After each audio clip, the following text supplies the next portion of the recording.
पहले कोरोना के समय क्या होता था, हल्के फुल्के सिम्टम्स पे लोग डर जाते थे तो तुरंत एक्शन लेते थे। दूसरा, इन दिनों बहुत पेशेंट असिम्टोमेटिक है और उसके कारण उनको लगता है तो ऐसे ही थोड़ा जुकाम हो गया, ऐसा हो गया, कभी कभी तो वो भी नजर नहीं आता और उसके कारण वो परिवार में पहले की तरह ही जिंदगी जीते हैं और परिणाम स्वरूप पूरा परिवार लपेट जाता है और फिर इंटेंसिटी बढ़ती है। तब हमारे ध्यान आता है जो आज परिवार जो इसमें लपेट में आ रहे हैं उसका मूल कारण है शुरुआत एसिम्टोमेटिक से होती है और केयरलेस होती है। उसका उपाय क्या है? उसका उपाय है प्रोएक्टिव टेस्टिंग। हम जितना ज्यादा टेस्टिंग करेंगे तो एसिम्टोमेटिक जो पेशेंट होगा वो भी ध्यान में आ जाएगा, तो परिवार में होम क्वारंटाइन वगैरह ढंग से कर लेगा। वो परिवार के साथ जैसे नॉर्मल जिंदगी जीता है वो नहीं जिएगा और इसलिए पूरा परिवार जो आज सब लपेट में आ जाता है उसको हम बचा सकते हैं। और इसलिए हम अभी चर्चा जितनी वैक्सीन की करते हैं उससे ज्यादा चर्चा हमें टेस्टिंग की करने की जरूरत है, बल टेस्टिंग पर देने की जरूरत है और हमने सामने से टेस्टिंग के लिए जाना है।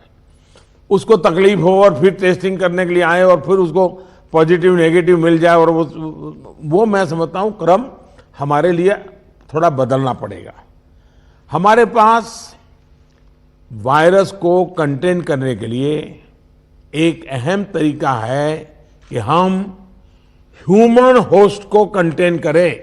मैंने पहले भी कहा था ये कोरोना एक ऐसी चीज है कि जब तक आप उसको लेकर के नहीं आओगे घर में नहीं आता है और इसलिए ह्यूमन सोर्स जो है हर एक को हमने जागरूक करना पड़ेगा, उसने नियमों का पालन करना होगा, ये बहुत आवश्यक है।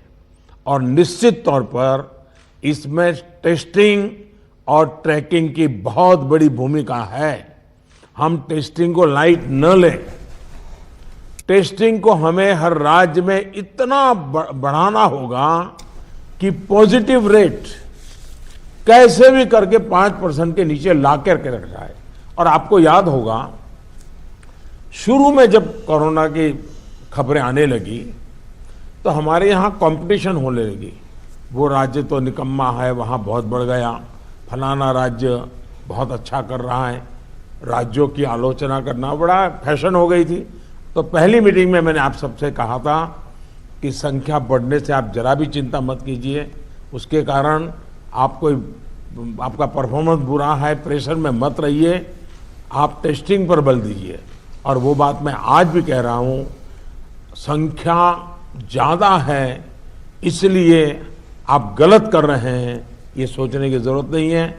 आप टेस्टिंग ज़्यादा करते हैं उसके कारण पॉजिटिव केस नज़र आते हैं, लेकिन बाहर निकलने का रास्ता वही है। और जो आलोचना करने वाले हैं थोड़े दिन आलोचना सुननी पड़ेगी, लेकिन रास्ता तो टेस्टिंग का ही है। टेस्टिंग के कारण आंकड़ा बड़ा आ जाता है, आने दीजिए। उसके कारण कोई राज्य अच्छा है कोई राज्य बुरा है ऐसा मूल्यांकन का तरीका ठीक नहीं है।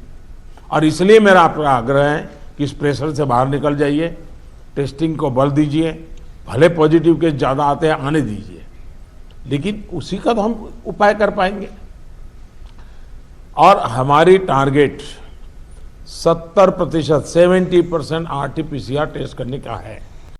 कुछ जगह से मेरे पास खबर आई है, मैंने वेरीफाई नहीं किया है, कि कुछ लोग जो RT-PCR टेस्ट कर रहे हैं उसमें जो सैंपल लेते हैं उसमें बहुत लेथार्जिक है, ऐसे ही मुंह के आगे ही से सैंपल ले लेते हैं।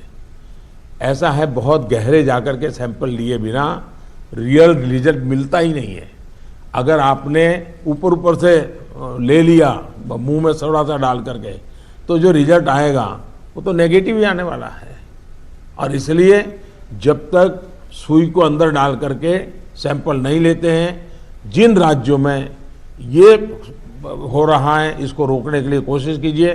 भले पॉजिटिव केस बढ़े चिंता मत कीजिए, लेकिन पॉजिटिव केस होगा तो ट्रीटमेंट होगा, लेकिन वो नहीं होगा तो घर में फैलाता रहेगा, पूरे परिवार को, पूरे मोहल्ले को, पूरे टेनामेंट को, सबको लपेट लेगा।